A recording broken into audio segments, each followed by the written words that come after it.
नमस्कार दोस्तों, Rohit study blog में आप सभी का स्वागत है। आइए आपको स्टडी ऑफ टिश्यू के जो वेरी इंपॉर्टेंट क्वेश्चन है उन सभी को आज हम एक बार देख लेते हैं। लगभग 100 के आसपास क्वेश्चन है जो कि बहुत ही ज़्यादा ज़रूरी है, जैसे कि हमारे बिहार दरोगा या बिहार कांस्टेबल या MTS इन सभी एग्जामों में जो पूछा जाता है उन्हीं से रिलेटेड मोस्ट इम्पॉर्टेंट जो रिपीटेड क्वेश्चन है और जो पूछने की संभावना है उसको एक बार देख लेते हैं।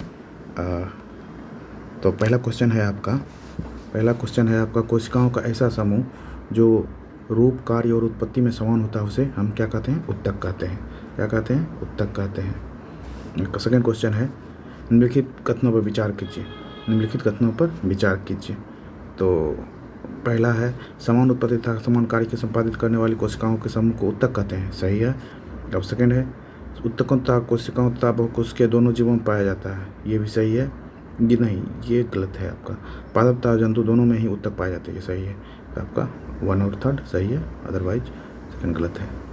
और ये क्वेश्चन नंबर 3 पे चलते हैं। थर्ड कहता है पौधे तथा जंतु दोनों की कोशिकाओं लगभग एक समान होती है, फिर दोनों के उत्तकों एक दूसरे से बिल्कुल अलग होते हैं क्योंकि क्या होता है? पौधे में कोई गति नहीं होता है, जबकि जंतु एक स्थान से दूसरे स्थान की ओर विचरण करते हैं। पौधे में वृद्धि कुछ क्षेत्रों में ही सीमित होता है, जबकि जंतुओं में वृद्धि एक रूप में होता है। जंतु तथा पौधे का अंगतंत्र की बनावट पूर्णतः एक दूसरे से भिन्न होता है, तो प्रयुक्त सभी सही है। आइए क्वेश्चन नंबर 4। क्वेश्चन नंबर 4 कहता है आपका हिस्टोलॉजी शब्द का प्रयोग सर्वप्रथम किसने किया था? मेयर ने किया था। क्वेश्चन नंबर 5 कहता है एक विशेष कार्य करने वाली समान कोशिकाओं के समूह को क्या कहा जाता है? तो उत्तक कहा जाता है। क्वेश्चन नंबर 6 कहता है आपका निम्नलिखित कथनों पर विचार कीजिए। किसी एक उत्तक में एक ही प्रकार और विशेषताओं को कोशिकाएं पाए जाते हैं। फिर दूसरा है कुछ उत्तकों में विभिन्न प्रकार के बनावट के कोशिकाएं पाए जाते हैं, तो ये दोनों आपका सही है।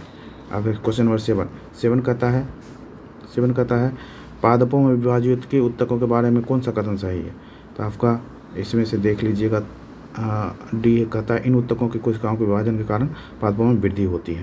क्वेश्चन नंबर 8 कहता है आपका निम्नलिखित में से कौन सा एक पौधे के विभाजित की उत्तक के संदर्भ में सही नहीं है?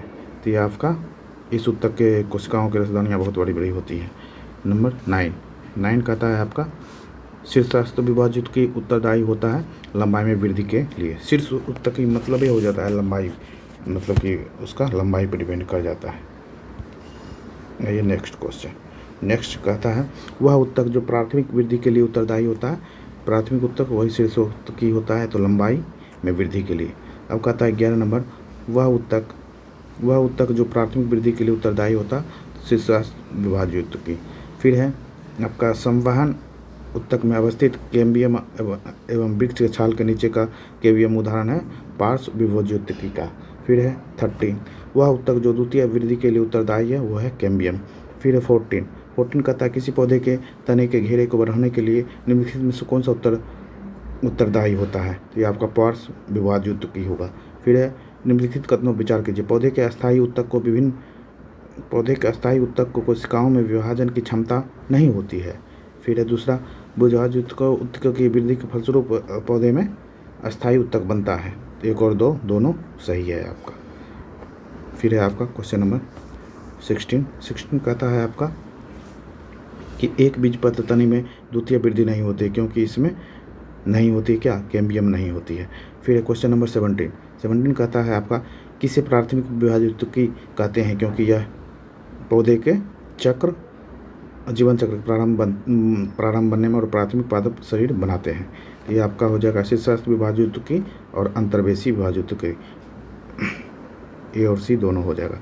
आपका है संवहन उत्तक का निर्माण किस विभाजितकी द्वारा होता है? तो आपका पार्श्व विभाजितकी द्वारा होता है। क्वेश्चन नंबर 19 देखते हैं। क्वेश्चन नंबर 19 कहता है आपका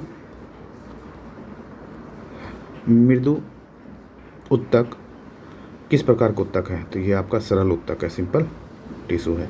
अब कहता है 20 निम्नलिखित में से किस उत्तक में जीवित कोशिका पाई जाती है? तो आपका मृदु उत्तक में और स्थूल कोण उत्तक, ए और बी दोनों में पाया जाता है।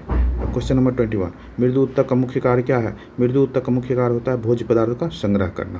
क्या होता है? भोज्य पदार्थ का संग्रह करना। अब है वायु तक किन पौधे में पाया जाता है? तो ये आपका हाइड्रोफाइट में पाया जाता है, जो पानी में रहता है उसमें।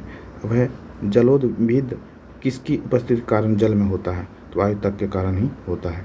अब फिर 24, वह कौन सा उत्तक है जिसकी कोशिकाएं जीवित होती है?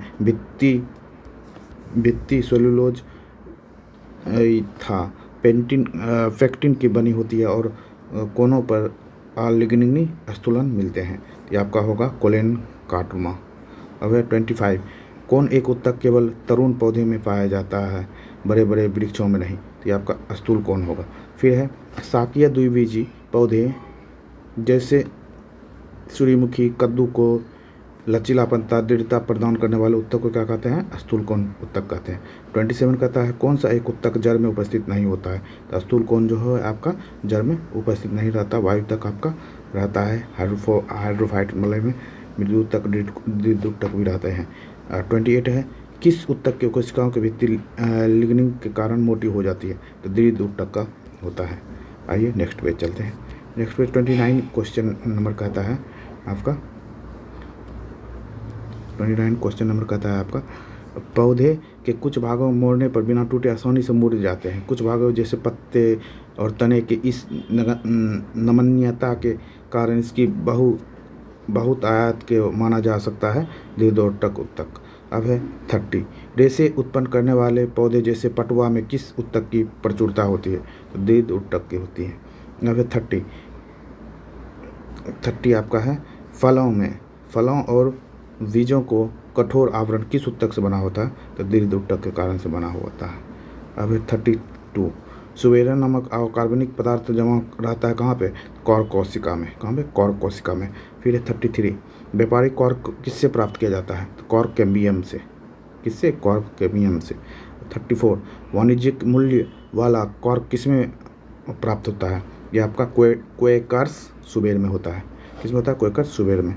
अब है मृदु उत्तक की कोशिकाएं होती है, ये होते हैं गोलाकार। कैसे होते हैं? गोलाकार होते हैं। 36, दृढ़ कोशिका में कौन सा गुण नहीं पाया जाता? तो ये मृदुतक कोशिकाओं से निर्मित होती है। क्वेश्चन नंबर 37 कह रहा है आपका 37, आइए देखते हैं।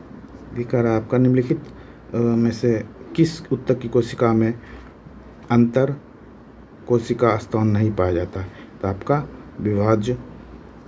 विभाज्योतकी और मृदुतक ये दोनों में नहीं पाया जाता है, दृढ़ उत्तक में पाया जाता है अंतर कोशिका। अब 38 कहता है पौधे में से प्राप्त होने वाले कॉर्क में कौन सी विशेषताएं होती? तो इसके जो है कोशिका में पर्याप्त मात्रा में जीवद्रव्य पाए जाते हैं। इसका जो कॉर्क होता है पौधे का, उसमें पर्याप्त मात्रा में जीवद्रव्य पाए जाते हैं। क्वेश्चन नंबर 39 कहता है विलोमन वायलेमैन की आवश्यकता होती है नमी के अवशोषण के लिए। किसके लिए? नमी के अवशोषण के लिए। 40, किस प्रकार के जड़ में विलोमन नामक आर्द्रताग्राही स्पंजी उत्तक पाया जाता है? तो अधिपादप मूल में। ऑर्किड में विलोमन उत्तक पाया जाता है मूलों में। किसमें? मूलों में पाया जाता है। फिर है आपका 42 कहता है पौधे का सबसे बाहरी स्तर या छिलका को क्या कहा जाता है? इसे कहा जाता है अधिचर्म। क्या कहा जाता है? अधिचर्म। फिर 43, शुष्क स्थानों पर पाए जाने वाले पौधे के एपिडर्मिस में कौन सी परत होती है जो पौधे को जलहानि को रोकता है? तो ये क्यूटिकल होता है। क्या होता है? क्यूटिकल। अब है 44, त्वचाजन डर्मेटोजन उत्तक शीर्षस्थ विभाज्योतकी से बनता है। यह निम्नलिखित में से किसमें विकसित होता है? तो ये आपका हो जाता है एपिडर्म्स। ये जो बाहरी वाले परत होते हैं इसे एपिडर्म्स कहा जाता है, तो इसी में होता है। फिर आपका होता है ये हो गया एपिडर्म्स। अब है फिर क्वेश्चन नंबर 45 आपका कहता है निम्नलिखित में से कौन सा एक उत्तक तंत्र पौधे के संपूर्ण मध्य भाग का निर्माण करता है? तो ये होता है आपका ग्राउंड और फंडामेंटल टिश्यू सिस्टम। अब है रंध्र या मूल रोम पाए जाते हैं बाह्य त्वचा। फिर है 47, पौधे के बाह्य त्वचा के ठीक नीचे का परत को क्या कहा जाता है? बाह्य त्वचा के ठीक नीचे की परत को कहा जाता है कॉर्टेक्स। क्या कहा जाता है? कॉर्टेक्स कहा जाता है। पहले वाले कहा जाता है एपिडर्म्स, उसके बाद कहा जाता है कॉर्टेक्स। अब फिर है 48 देखा जाए 48 कहते पौधे के अंतः इंडोडर्मिस और संवहन बंडल के बीच पाए जाने वाली परत को क्या कहा जाता है? इसे कहा जाता है परिडंभ, पेरीसाइकिल कहा जाता है। क्या कहा जाता है? पेरीसाइकिल या पेरीडंभ। अब है 49, कैम्बियम के संबंध में कौन सा एक सही नहीं है? तो कैम्बियम के बारे में सही यह है कि यह जाइलम तथा फ्लोएम के बीच में रहता है, फर्स्ट सही है। और सी कहता है यह एक या कई परतों का बना हुआ रहता है, तो कैम्बियम ये भी सही है। और इसकी कोशिकाएं पतली दीवार वाली तथा आयताकार वाली होती है। गलत इसका यह है कि यह एक बीजपत्री तथा द्विबीजपत्री दोनों पौधे में पाया जाता है, ये आपका गलत है। तो इसमें कह रहा सही नहीं है, तो यही आपका सही नहीं है। अब क्वेश्चन नंबर 50 कह रहा है आपका कौन सा परत भरण या मूल उत्तक तंत्र के अंतर्गत शामिल होते हैं? तो आपका होता है कॉर्टेक्स, परिडंभ, मज्जा तथा पित्त किरणें। अब है 51, पौधे के भरण उत्तक तंत्र के मुख्य कार्य हैं। तो आपका मुख्य कार्य है भोज्य पदार्थ का निर्माण तथा उसका संग्रह करना। अब है 52 कहता है कौन सा एक अजैव पदार्थ अर्गेस्टिक सब्सटेंस का संचयन करता है? तो आपका ये ईडियोप्लास्ट करता है। कौन सा करता है? ईडियोप्लास्ट। अब है 53 कहता है आपका वह संवहन बंडल जिनमें जाइलम के दोनों ओर फ्लोएम पाया जाता है उसे क्या कहा जाता है? उसे कहा जाता है बायोकोलेक्ट्रिकल। क्या कहा जाता है? बायोकोलेक्ट्रिकल। अब है 44 करता है अरीय संवहन मंडल कहाँ पाए जाते हैं? अरीय संवहन मंडल आपका पाए जाते हैं कहाँ पे? ये आपका पाए जाते हैं एक बीजपत्र के। अब है 55, पौधे के स्टील परत में शामिल होते हैं। पौधे के स्टील परत में शामिल होते हैं, क्या शामिल होते हैं? परिडंभ, संवहन फूल और मज्जा, पित्त, ये तीनों शामिल होते हैं। अब है क्वेश्चन नंबर 56 कहता है एक वृक्ष की आयु का पता लगाया जा सकता है। तो इसका पता लगाया जाता है वार्षिक वलय की गिनती करके। उसका जो लास्ट बीच में जो रहता है उसी के वार्षिक वलय से काउंट किया जाता है। अब है 57, वार्षिक वलय या वृद्धि वलय में शामिल होते हैं। इसमें आपका होते हैं बसंत काष्ठ एवं शरद काष्ठ दोनों शामिल होते हैं। फिर है 58 कहता है किसकी स्वकृत्या कारण वृद्धि वलय बनती है? तो वृद्धि वलय बनती है आपकी अंतःरंभीय एधा के कारण। फिर है 59, एक वृक्ष के पुराने तने के अनुप्रस्थ काट में 50 वार्षिक वलय मिलते हैं। तो वृक्ष की आयु होगी, जितना वलय होगा उतना उसकी एज होगा, तो 50 ईयर्स होगा उसका। अब है 60, समुद्र के किनारे उगने वाले वृक्षों के वार्षिक वलय में होते हैं तो अस्पष्ट जलावयवीय होते हैं, विभिन्नता नहीं होती है। उसमें क्या होता है? अस्पष्ट जलावयवीय विभिन्नता नहीं होती है। अब है 61 क्वेश्चन, कहते पुराने पेड़ों को जब काटा जाता है तो बीच का केंद्रीय भाग जो मजबूत, घना और गहरे कत्थई रंग का होता है उसे क्या कहा जाता है? तो उसे इसमें से हृदय काष्ठ भी कहा जाता है, ड्यूरामेन भी कहा जाता है, सारिल भी कहा जाता है, इनमें सभी। और हमारे घरेलू क्षेत्र में उसे साल भी बोला जाता है कि इसमें इतना साल है। और 62 क्वेश्चन 62 कहता है निम्न कथनों पर विचार कीजिए। हृदय काष्ठ के सभी कोशिकाएं मृत होती है। सेकेंड, राष्ट्र काष्ठ के कुछ कोशिकाएं जीवित तथा कुछ मृत होती है। तो ये आपका एक और दोनों सही है। अब चलते क्वेश्चन नंबर 63 पे। 63 कहता है यदि सन 2000 में एक वृक्ष में एक साइन बोर्ड की कील भूमि से 7 फीट की ऊंचाई पर लगाई गई, सन 2021 में यह कील कितनी ऊंची होगी? यदि वृक्ष प्रतिवर्ष 5 इंच लंबाई बढ़ेगा तो वो उतना पे 7 फीट पे ही रहेगा, उसमें कोई बढ़ोतरी नहीं होगी, क्योंकि पौधे का जो है ऊपरी सिरा बढ़ता है, नीचे के सिरा से उससे बढ़ता नहीं, वो सिर्फ फैट उसका बढ़ता है लेकिन वो ऊपर नहीं बढ़ता है। तो ये आपका 7 फीट होगा, जितने पर कील काटा गया उतने पड़ेगा। फिर जटिल उत्तक बना होता है तो ये आपका भिन्न भिन्न कार्यों वाली विभिन्न प्रकार के कोशिकाओं से बना हुआ होता है। जटिल उत्तक भिन्न भिन्न कार्य करने वाली विभिन्न प्रकार की कोशिकाओं से बना होता है। अब चालनी नालिका तथा सह कोशिका पाई जाती है, यह आपका फ्लोएम में पाई जाती है। फिर क्वेश्चन नंबर 63 आपका कहता है 65 कहता है जाइलम और फ्लोएम का निर्माण कितने तत्वों से होता है? तो ये आपका 4 तत्वों से होता है। अब संवहन उत्तक का निर्माण किससे होता है? तो ये आपका पार्श्व विभोज्योतिकी से होता है। फिर 68, इनमें से कौन जाइलम तत्व नहीं है? तो ये साइब ट्यूब नहीं है। और उसके बाद 69 का था फ्लोएम का एक परिपक्व चालनी नालिका वाहिका भिन्न होती है, किससे होती है? क्रियात्मक केंद्रक के अभाव से। फिर है 70 नंबर, जाइलम का कौन सा तत्व मुख्य रूप से जल तथा खनिज लवण के परिवहन का कार्य करता है? तो ये आपका वाहिनिकाएँ और वाहिकाएँ दोनों आपका करता है। जाइलम का कौन सा तत्व जीवित कोशिकाओं का बना होता है? तो जाइलम मृदुतक आपका जो है जीवित कोशिकाओं से बना होता है। अब है फ्लोएम का कौन सा तत्व मृत कोशिकाओं से बना होता है? फ्लोएम का कौन सा तत्व मृत कोशिकाओं से बना होता है? तो ये आपका बास्ट तंतु। फिर है 70, फ्लोएम का कौन सा तत्व मुख्यतः भोज्य पदार्थ के संवहन में भाग लेता है? तो ये आपका चालनी नालिका हो जाएगा। 74 है, चालनी नालिका में भोज्य पदार्थ के संवहन में मदद करता है, ये आपका सहकोशिका हो जाएगा। 75 है, फ्लोएम का कौन सा तत्व फ्लोएम ऊतक को यांत्रिक सहायता करती है?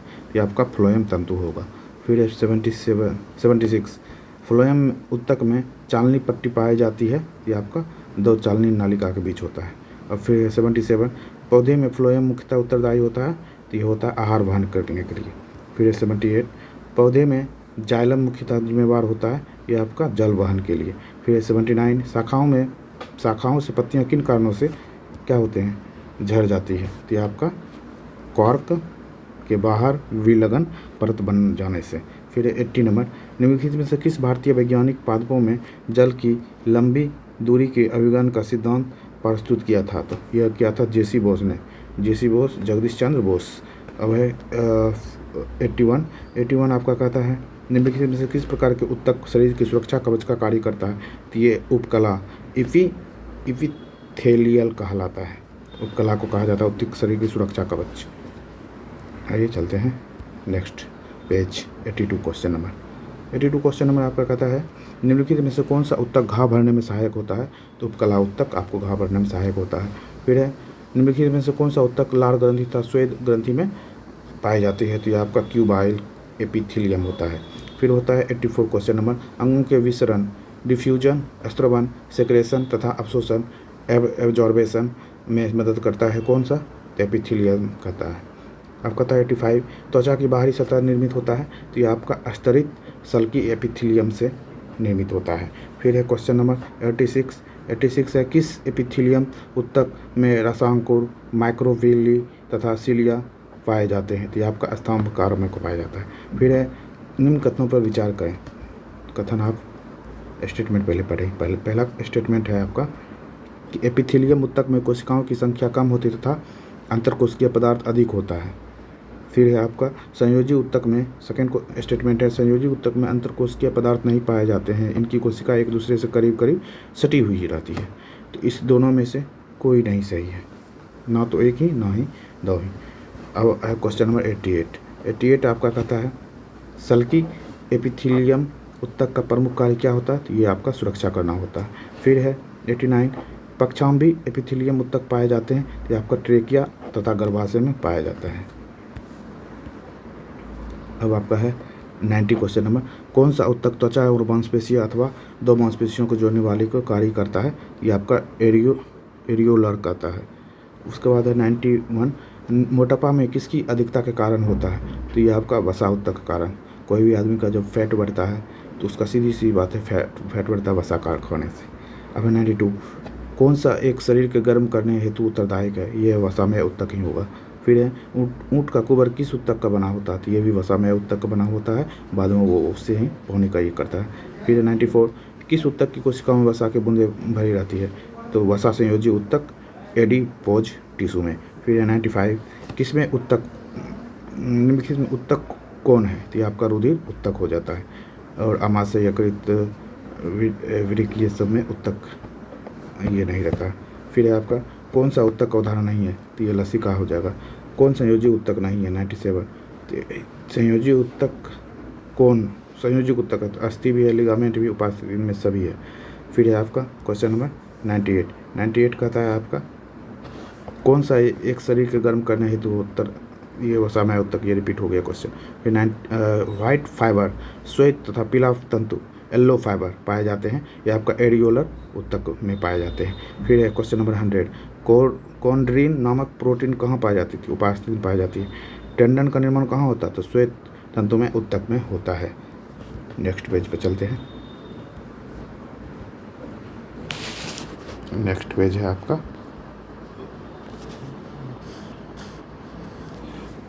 कि लिगामेंट का कार्य निर्माण होता है। लिगामेंट का निर्माण आपका होता है पीला तंतुमय ऊतक से। फिर है आपका टेंडन तथा लिगामेंट किस प्रकार का ऊतक है, तो ये आपका संयोजी ऊतक है। कैसा है? संयोजी ऊतक है। फिर है आपका क्वेश्चन नंबर, नेक्स्ट चलते हैं। नेक्स्ट आपका है 104। 104 में कहता है स्टेटमेंट पहला कहता है टेंडन मांसपेशी के अस्थि से अथवा दूसरी मांसपेशी से जोड़ता है। फिर है लिगामेंट हड्डियों को हड्डी से जोड़ने का कार्य करता है। तो ये आपका दोनों सही है। टेंडन उसे ही कहते हैं मांसपेशी को अस्थि से अथवा दूसरी मांसपेशी से, और लिगामेंट उसे कहते हैं हड्डी को हड्डी से जोड़ा जाता है। तो एक और दो दोनों सही है। फिर है क्वेश्चन नंबर 105। सेबेसियस ग्रंथि कहाँ पाई जाती है? तो ये आपका स्तनियों की त्वचा के डर्मिस में पाई जाती है सेबेसियस ग्रंथि। आइए क्वेश्चन नंबर 106 देखते हैं। लेक्रिमल ग्रंथि कहाँ स्त्रावित होती है? तो ये आपका आंसू में लेक्रिमल होता है। और 107 है किस ऊतक के से तलवे, खूर और सींग बने होते हैं? ये किरेटिन से होता है। किससे? किरेटिन से। और फिर है 108 ऑस्टियोब्लास्ट नामक कोशिका उस पर उपस्थित होती है कहाँ पे? ये आपका अस्थि में उपस्थित रहता है। फिर है क्वेश्चन नंबर 109 कॉन्ड्रियोब्लास्ट नामक कोशिका पाई जाती है उपास्थि में। और फिर है मास्ट कोशिकाएं पाई जाती है संयोजी ऊतक में। फिर आपका क्वेश्चन नंबर 111 कहते हैं एरियोलर ऊतक में पाए जाने वाले निम्नलिखित कोशिकाओं में कौन रुधिर वाहिनियों के फैलाने के लिए प्रोटीन हिस्टामिन स्रावित करता है? आपका मास्ट कोशिकाएं करते हैं। कौन करते हैं? मास्ट कोशिकाएं करते हैं। अब चलते हैं क्वेश्चन नंबर 112 पे। 112 आपका कहता है कि कौन प्लीहा, यकृत और अस्थि मज्जा पाया जाता है? तो ये आपका जालवत संयोजी ऊतक में। तो फिर 113 कहता है मनुष्य की त्वचा सबसे मोटी होती है। तो मनुष्य का त्वचा कहाँ पर सबसे मोटी होती है? तो ये आपका तलवे का होता है। फिर क्वेश्चन नंबर 114 कहता है मनुष्य की त्वचा सबसे पतली कहाँ होती है? तो ये आँखों के पलक के होते हैं। किसके होते हैं? आँखों के पलक के होते हैं। फिर वृद्धावस्था में त्वचा में झुर्रियाँ पड़ जाती है किसके कारण से? तो वृद्धावस्था में किसी भी आदमी का जब झुर्रियाँ होता है स्किन, तो उसका कारण है चर्म में वसा ऊतक की कमी के कारण। जब वसा ऊतक की कमी होगा तो फिर वो झुर्रियाँ तो आएगा ही, स्वाभाविक बात है, नेचुरल है। अब है नाभि रज्जु है। नाभि रज्जु के आपका भ्रूणीय संयोजी ऊतक होता है। जैसे कि भ्रूण में ये ऊतक दिया जाता है जो कि अपने मांस के गर्भ में खाना उसी के द्वारा लेते हैं, तो इसलिए नाभि रज्जु का उपयोग होता है भ्रूणीय संयोजी ऊतक में। अब है 117 क्वेश्चन नंबर हेवर्सियन तंत्र पाया जाता है। हेवर्सियन तंत्र पाया जाता है आपका कहाँ पे? स्तनियों की अस्थियों में। स्तनियों की स्थिति में कौन सा पाया जाता है? हेवर्सियन तंत्र। और आपका क्वेश्चन नंबर 118 कहता है हिस्टामिन एक प्रकार का प्रोटीन है जो भाग लेती है, ये आपका एलर्जी प्रक्रियाओं में भाग लेती है हिस्टामिन प्रोटीन। और आपका है 119 नंबर क्वेश्चन कोलेजन फाइबर शरीर में पाए जाने वाले कुल प्रोटीन है 1/3 भाग होता है। कितने होते हैं? 1/3। अब है क्वेश्चन नंबर 120 संयोजी ऊतक का अधिकांश प्रोटीन होता है कोलेजन का। किसका होता है? कोलेजन का। फिर है क्वेश्चन नंबर 121 कहता है बाह्यकर्ण में पाए जाने वाला अंतःकंकाल होता है उपास्थि का। फिर है 122 शारीरिक अंगों में गति के लिए जिम्मेवार ऊतक होता है पेशी ऊतक। फिर है क्वेश्चन, अब चलते हैं नेक्स्ट पेज पे। आइए नेक्स्ट पेज पे चलते हैं। नेक्स्ट पेज पे क्वेश्चन है क्वेश्चन नंबर 122 कहता है सार्कोप्लाज्म नामक तरल पाया जाता है, यह आपका पेशी ऊतक में पाया जाता है। फिर है 124 अरेखित और रेखित ऊतक मूल रूप से किस प्रकार के होते हैं? तो ये आपका पेशी ऊतक होते हैं। फिर है नेत्र के आइरिस में पाए जाने वाला ऊतक होता है अरेखित ऊतक होता है। रेखित होगा तो फिर तो दिखने में दिक्कत होगा। फिर होता है इंटरकेलेटेड डिस्क उपस्थित होते हैं हृदय पेशी में। कहाँ होते हैं? हृदय पेशी में। 127 नंबर क्वेश्चन है कौन सी पेशी ऐच्छिक पेशिक होते हैं? तो रेखी पेशिक आपका ऐच्छिक पेशिक होते हैं। फिर है 100 नंबर आहार नाल के एक भाग से दूसरे भाग में भोजन का प्रवाह किस पेशी के संकुचन एवं प्रसार के कारण होता है? तो ये आपका आरेखित पेशी के कारण से होता है। क्वेश्चन नंबर 129 मायोफाइब्रिल नामक रचना किस ऊतक में पाया जाता है? तो ये आपका पेशी ऊतक में पाया जाता है। फिर क्वेश्चन नंबर 130 किस पेशी में थकान उत्पन्न नहीं होता है? तो आपका कार्डियक पेशी में कभी भी थकान, अगर कार्डियक में थकान महसूस होगा तो आदमी तो मर ही जाएगा, तो इसलिए कार्डियक में कभी भी थकान नहीं होता है, मतलब कि बिजी रहता है एनी टाइम। शरीर के कुल भाग का लगभग 50% भाग होता है आपका रेखीय पेशी में। और है आपका संवेदना के चालन शरीर के एक भाग से दूसरे भाग में होता है तंत्रिका ऊतक से। किससे होता है? तंत्रिका ऊतक से। फिर है आपका तंत्रिका ऊतक की इकाई होते हैं न्यूरॉन होते हैं। क्या होते हैं? न्यूरॉन होते हैं। क्वेश्चन नंबर 134 आपका कहता है मनुष्य के शरीर में सबसे लंबी कोशिका होती है, यह आपका तंत्रिका का कोशिका होता है। फिर है जन्म के बाद मानव के किस ऊतक में कोई वो कोशिका विभाजन नहीं होता, यह आपका तंत्रिका में होता है। फिर है आपका न्यूरॉन के डेंड्रन से निकलने वाली पतली पतली शाखाएं क्या कहलाती है? यह आपका डेंड्राइट्स कहलाती है। क्या कहलाती है? डेंड्राइट्स कहलाती है। फिर है आपका रेनवियर के नोड कहाँ पाए जाते हैं? आपका तंत्रिका में पाए जाते हैं। फिर है आपका 138 दो न्यूरॉन के जोड़े को क्या कहा जाता है? इसे कहा जाता है सिनेप्स। क्या कहा जाता है? सिनेप्स कहा जाता है। फिर है आपका 139 न्यूरॉन कोशिका में संवेदना का संचार कैसे होता है? ये आपका एक न्यूरॉन के एक्सॉन से दूसरे न्यूरॉन के डेंड्राइट्स से होता है। और आपका question number 140 last question last है बायोप्सी संबंधित होता है, तो ये आपका परीक्षण के लिए ऊतकों को शरीर से अलग करने में होता है। जय हिंद दोस्तों। अब आप मैंने जो ये वीडियो बनाया है इसका आप रिव्यू जरूर कीजिएगा और इस पर फीडबैक भी दीजिएगा कैसा वीडियो लगा, और अच्छा लगा होगा तो आप लाइक कमेंट सब्सक्राइब करिएगा, अदरवाइज़ आप स्किप कर सकते हैं। Thank you, bye.